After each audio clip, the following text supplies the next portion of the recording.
বিসমিল্লাহির রহমানির রহিম। প্রিয় দেশবাসী, শিশু, কিশোর কিশোরী, তরুণ তরুণী, ছাত্রছাত্রী, নারী পুরুষ, নবীন প্রবীণ সবাইকে আমার সালাম জানাচ্ছি। আসসালামু আলাইকুম। গত বছর আগস্ট মাসে জুলাই গণ অভ্যুত্থানের শক্তি বলে আমরা অন্তর্বর্তী সরকার গঠন করেছিলাম। এরপর আমরা এখন আমাদের মেয়াদে একটি অত্যন্ত গুরুত্বপূর্ণ সন্ধিক্ষণে উপনীত হয়েছি। আমাদের সরকারের উপর ন্যস্ত দায়িত্ব ছিল মূলত তিনটি: হত্যাকাণ্ডের বিচার করা, একটি জবাবদিহিমূলক ও কার্যকর গণতান্ত্রিক ব্যবস্থায় উত্তরণের জন্য প্রয়োজনীয় সংস্কারের আয়োজন করা এবং সুষ্ঠু নির্বাচনের মাধ্যমে নির্বাচিত সরকারের কাছে ক্ষমতা হস্তান্তর করা। আমরা জুলাই গণ অভ্যুত্থানকালে তৎকালীন ফ্যাসিস্ট সরকারের নির্দেশে সংগঠিত হত্যাকাণ্ডের বিচার কাজ এগিয়ে নিয়ে যাচ্ছি। এই বিচারের উদ্দেশ্যে গঠিত আন্তর্জাতিক অপরাধ ট্রাইব্যুনাল তাদের প্রথম রায় শীঘ্রই দিতে যাচ্ছে। ট্রাইব্যুনালে আরও কয়েকটি মামলার বিচার চূড়ান্ত পর্যায়ে রয়েছে। সাধারণ ফৌজদারি আদালতগুলোতেও জুলাই হত্যাকাণ্ড সম্পর্কিত কিছু বিচার কাজ শুরু হয়েছে। আমরা একই সাথে দেশের ইতিহাসে প্রথমবারের মতো গুমের মতো নৃশংস অপরাধের বিচার কাজ শুরু করেছি। আমি আনন্দের সঙ্গে আপনাদের জানাতে চাই যে সংস্কারের ক্ষেত্রেও আমরা ব্যাপক অগ্রগতি অর্জন করেছি। অন্তর্বর্তী সরকার নিজ উদ্যোগে বা বিভিন্ন সংস্কার কমিশনের প্রস্তাবের ভিত্তিতে অনেক গুরুত্বপূর্ণ সংস্কারের কাজ সম্পন্ন করেছে। কিছু প্রস্তাবিত সংস্কারের কাজ এখনও চলমান আছে। অধ্যাদেশের মাধ্যমে বা বিদ্যমান আইন সংশোধন করে বিচার বিভাগের স্বাধীনতা, বিচার ব্যবস্থাপনা, আর্থিক খাতে স্বচ্ছতা, প্রাতিষ্ঠানিক সক্ষমতা বৃদ্ধি, ডিজিটালাইজেশন সম্প্রসারণ ও দুর্নীতি প্রতিরোধে বিভিন্ন সংস্কার সম্পন্ন করা হয়েছে। ভবিষ্যতে সুশাসনের জন্য এসব সংস্কার বড় ভূমিকা রাখবে বলে আমরা মনে করি। আশা করি আগামী নির্বাচিত সরকার সংসদে আলাপ আলোচনার মাধ্যমে এইসব সংস্কার গ্রহণ করবে। আমাদের আরেকটি গুরুদায়িত্ব হচ্ছে সুষ্ঠু নির্বাচন অনুষ্ঠান। আমি ঘোষণা করেছি যে আগামী ফেব্রুয়ারির প্রথমার্ধে জাতীয় সংসদ নির্বাচন অনুষ্ঠিত হতে যাচ্ছে। এই নির্বাচন উৎসবমুখর, অংশগ্রহণমূলক ও সুষ্ঠুভাবে অনুষ্ঠানের জন্য আমরা সব প্রস্তুতি গ্রহণ করছি। আমাদের উপর অর্পিত দায়িত্ব আমরা সঠিকভাবে পালন করার জন্য সর্বাত্মক চেষ্টা করে যাচ্ছি। প্রিয় দেশবাসী, রাষ্ট্রকাঠামো সংস্কারের প্রস্তাব তৈরির লক্ষ্যে জাতীয় ঐকমত্য কমিশন নিরলসভাবে গত প্রায় 9 মাস ধরে কাজ করেছে। এই সময় কমিশন জুলাই গণ অভ্যুত্থানে অংশগ্রহণকারী রাজনৈতিক দলের প্রতিনিধিদের সঙ্গে দীর্ঘ আলাপ আলোচনা করেছে। অত্যন্ত সৌহার্দ্যপূর্ণ পরিবেশে ধৈর্য সহকারে রাজনৈতিক দলগুলো কমিশন কর্তৃক উত্থাপিত বিভিন্ন সংস্কার প্রস্তাব নিয়ে যুক্তিতর্ক উপস্থাপন করেছেন। মতের পার্থক্য থাকলেও তা কমিয়ে আনার চেষ্টা করেছেন। অনেক বিষয়ে ঐকমত্যে আসতে পেরেছেন। দেশবাসী সরাসরি সম্প্রচারের মাধ্যমে এই পুরো কার্যক্রম দেখতে পেরেছেন। এটি বাংলাদেশের রাজনীতির ক্ষেত্রে তো বটেই, পৃথিবীর অনেক দেশের জন্য এক অভূতপূর্ব ঘটনা। এটি ভবিষ্যৎ রাজনীতির জন্য আশাব্যঞ্জক। আমি ঐকমত্য কমিশনের সদস্যদের এবং রাজনৈতিক দলগুলোর নেতৃবৃন্দকে গণতান্ত্রিক চর্চার এই অসাধারণ আয়োজনকে সফল করার জন্য আবারও আন্তরিক ধন্যবাদ জানাচ্ছি। ঐকমত্য কমিশনের প্রণীত জুলাই সনদে সংবিধান বিষয়ক 30টি গুরুত্বপূর্ণ সংস্কার প্রস্তাবে রাজনৈতিক দলগুলোর মধ্যে ঐকমত্য তৈরি হয়েছে। এটি একটি ঐতিহাসিক অর্জন। কিছু প্রস্তাবে সামান্য ভিন্নমত আছে, বাকি অল্প কিছু প্রস্তাবে আপাতদৃষ্টে মনে হয় অনেক দূরত্ব আছে, যা গণতান্ত্রিক প্রক্রিয়ায় অস্বাভাবিক কিছু না। তবে খতিয়ে দেখলে দেখা যায় যে এসব প্রস্তাবগুলোর ক্ষেত্রেও আসলে মতভিন্নতা খুব গভীর নয়। কেউ সংস্কারটা সংবিধানে করতে চেয়েছেন, কেউ আইনের মাধ্যমে করতে চেয়েছেন, কিন্তু সংস্কারের প্রয়োজনীয়তা, নীতি ও লক্ষ্য নিয়ে কারো মধ্যে মতভেদ নেই। কাজেই রাজনৈতিক দলগুলোর প্রকাশ্য বক্তব্য যতখানি পরস্পর বিরোধী অবস্থানে আছে বলে মনে হয়, জুলাই সনদ সঠিকভাবে বিশ্লেষণ করলে ততখানি মত পার্থক্য দেখা যায় না। এটি আমাদের অনন্য অর্জন। এতে জাতি এগিয়ে যেতে সাহসী হয়। এসব বিবেচনায় রেখে এবং রাজনৈতিক দলগুলো কর্তৃক স্বাক্ষরিত জুলাই সনদকে মূল দলিল হিসেবে ধরে নিয়ে অন্তর্বর্তী সরকার আজকের উপদেষ্টা মণ্ডলীর সভায় জুলাই জাতীয় সনদ সংবিধান সংস্কার বাস্তবায়ন আদেশ 2025 অনুমোদন করেছে। এটা বিরাট খবর। প্রয়োজনীয় স্বাক্ষর শেষে এটি ইতিমধ্যে গেজেট নোটিফিকেশন করার পর্যায়ে পৌঁছে গেছে। জুলাই সনদ বাস্তবায়নের লক্ষ্যে এই আদেশে আমরা গুরুত্বপূর্ণ কিছু বিধান গ্রহণ করেছি। এর মধ্যে রয়েছে সনদের সংবিধান বিষয়ক সংস্কার প্রস্তাবনার উপর গণভোট অনুষ্ঠান এবং পরবর্তী সময়ে সংবিধান সংস্কার পরিষদ গঠনের সিদ্ধান্ত। আমরা সকল বিষয় বিবেচনা করে সিদ্ধান্ত নিয়েছি যে আগামী জাতীয় সংসদ নির্বাচনের দিনেই গণভোটের আয়োজন করা হবে। অর্থাৎ জাতীয় নির্বাচনের মতো গণভোটও ফেব্রুয়ারির প্রথমার্ধে একই দিনে অনুষ্ঠিত হবে।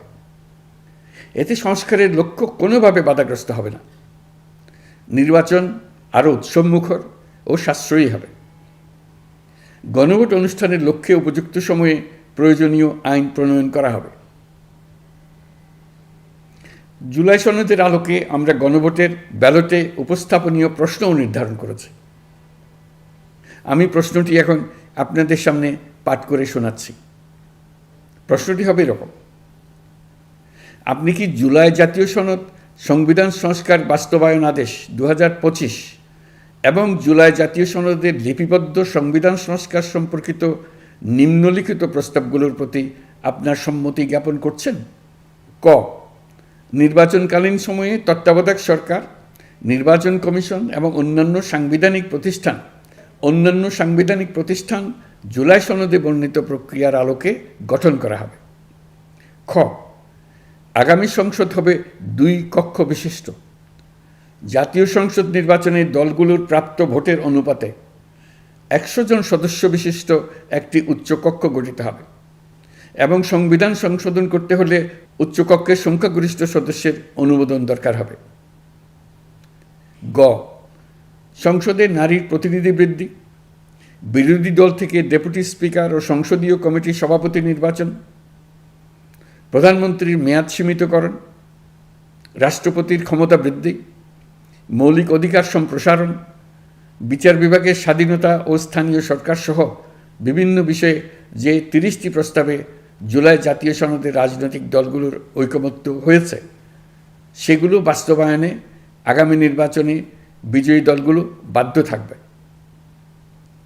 ঘ, জুলাই সনদে বর্ণিত অন্যান্য সংস্কার রাজনৈতিক দলগুলোর প্রতিশ্রুতি অনুসারে বাস্তবায়ন করা হবে। গণভোটের দিন এই 4টি বিষয়ের উপর একটি মাত্র প্রশ্নে আপনি হ্যাঁ বা না ভোট দিয়ে আপনার মতামত জানাবেন। গণভোটের সংখ্যাগরিষ্ঠ ভোট হ্যাঁ সূচক হলে আগামী সংসদ নির্বাচনে নির্বাচিত প্রতিনিধি নিয়ে একটি সংবিধান সংস্কার পরিষদ গঠিত হবে। এই প্রতিনিধিগণ একই সাথে জাতীয় সংসদের সদস্য হিসেবে দায়িত্ব পালন করবেন। পরিষদ তার প্রথম অধিবেশন শুরুর তারিখ হতে 180 কার্যদিবসের মধ্যে সংবিধান সংস্কার করবে। সংবিধান সংস্কার সম্পন্ন হওয়ার পর 30 কার্যদিবসের মধ্যে সংসদ নির্বাচনে প্রাপ্ত ভোটের সংখ্যানুপাতে উচ্চকক্ষ গঠন করা হবে। এর মেয়াদ হবে নিম্নকক্ষের শেষ কার্যদিবস পর্যন্ত। জুলাই সনদ বাস্তবায়নের অঙ্গীকারনামা অনুসারে সংবিধানে জুলাই জাতীয় সনদ অন্তর্ভুক্ত করার ব্যবস্থা গ্রহণ করা হবে। এটিও আজকে অনুমোদিত আদেশে উল্লেখ করা হয়েছে। প্রিয় দেশবাসী, অভ্যুত্থানের পর দায়িত্ব গ্রহণ করে অর্থনীতিকে গভীর গহ্বর থেকে উদ্ধার করা ছিল আমাদের জন্য একটা বিরাট চ্যালেঞ্জ। গত 15 মাসে আমরা সেই চ্যালেঞ্জ উতরাতে সক্ষম হয়েছে। রপ্তানি, বৈদেশিক বিনিয়োগ ও রিজার্ভ সহ অর্থনীতির সবগুলো সূচকে দেশ ইতিবাচক ধারায় ফিরেছে। লুট হয়ে যাওয়া ব্যাংকিং খাত ইতিমধ্যেই ঘুরে দাঁড়িয়েছে, মানুষের আস্থা ফিরে এসছে। ব্যাংকিং খাতকে আরও শক্তিশালী করতে নানামুখী পদক্ষেপ চলমান রয়েছে। অভ্যুত্থান পরবর্তী সময়ে বিভিন্ন দেশের বৈদেশিক বিনিয়োগ হ্রাস পেলেও বাংলাদেশে গণ অভ্যুত্থান পরবর্তী প্রথম বছরে বৈদেশিক প্রত্যক্ষ বিনিয়োগ অর্থাৎ এফডিআই 19.13% বৃদ্ধি পেয়েছে। এটি বৈশ্বিক প্রবণতার বিপরীতে এক অনন্য অর্থনৈতিক দৃষ্টান্ত স্থাপন করেছে। আগামী সপ্তাহে ডেনমার্ক ভিত্তিক মায়ার্স গ্রুপের মালিকানাধীন এপিএম টার্মিনালস বিভি এর সঙ্গে লালদিয়া কন্টেইনার টার্মিনাল প্রকল্পে 30 বছরের কনসেশন চুক্তি স্বাক্ষর হতে যাচ্ছে। এই চুক্তির আওতায় ইউরোপীয় এই কোম্পানি $550 মিলিয়ন বিনিয়োগ করবে। এটি এই যাবৎকালে বাংলাদেশে ইউরোপের সর্বোচ্চ একক বিনিয়োগ। লালদিয়া হবে দেশের প্রথম বিশ্বমানের গ্রিন পোর্ট। প্রিয় দেশবাসী, প্রায় 1.5 যুগ ধরে আমাদের জনগণ ভোটাধিকার থেকে বঞ্চিত ছিলেন। তারা আজ আসন্ন নির্বাচনে তাদের ভোটাধিকার প্রয়োগ করার জন্য উন্মুখ হয়ে আছেন। আগামী ফেব্রুয়ারিতে সুষ্ঠু নির্বাচন অনুষ্ঠানের বিষয়ে অভ্যুত্থানের সপক্ষে রাজনৈতিক দলগুলোকে অবশ্যই ঐক্যবদ্ধ থাকতে হবে। তা না হলে জাতি এক মহাবিপদের সম্মুখীন হবে। এই সম্পর্কে আমি আগেও একাধিকবার আমার আশঙ্কা প্রকাশ করেছি। ফ্যাসিবাদের বিরুদ্ধে 2024 জুলাইয়ে মৃত্যুর মুখোমুখি শির উঁচু করে দাঁড়িয়ে দেশবাসী যে ঐক্য গড়ে তুলেছিল, আমরা জীবিতরা যেন অল্প স্বল্প ভিন্নমত ও লঘু বিবাদে জড়িয়ে তার মর্যাদা ক্ষুণ্ণ না করি।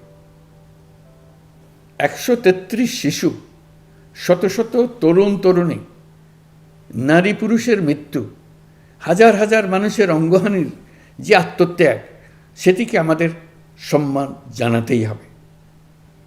দেশের আপামর জনগণ সামান্য যা চায় তা হচ্ছে এই অগণিত হতাহতের স্মৃতির প্রতি শ্রদ্ধা জানিয়ে আমরা সবাই যেন ভিন্ন মতের প্রতি সহিষ্ণুতা দেখাই, দলীয় স্বার্থ অতিক্রম করে সম্মিলিত আকাঙ্ক্ষা ও জাতীয় চাওয়াকে ঊর্ধ্বে তুলে ধরি। তাই আমি আশা করি আমাদের এই সিদ্ধান্ত জাতির বৃহত্তর স্বার্থে রাজনৈতিক দলগুলো মেনে নেবে। একটি উৎসবমুখর জাতীয় নির্বাচনের দিকে জাতি এগিয়ে যাবে। এর মাধ্যমে আমরা নতুন বাংলাদেশে প্রবেশ করব। আমরা নতুন বাংলাদেশ গড়ার দ্বার প্রান্তে এসে পৌঁছলাম। মহান আল্লাহ আমাদের সহায় হন। আমাদের আশা মহান আল্লাহ পূরণ করুন। আল্লাহ হাফেজ।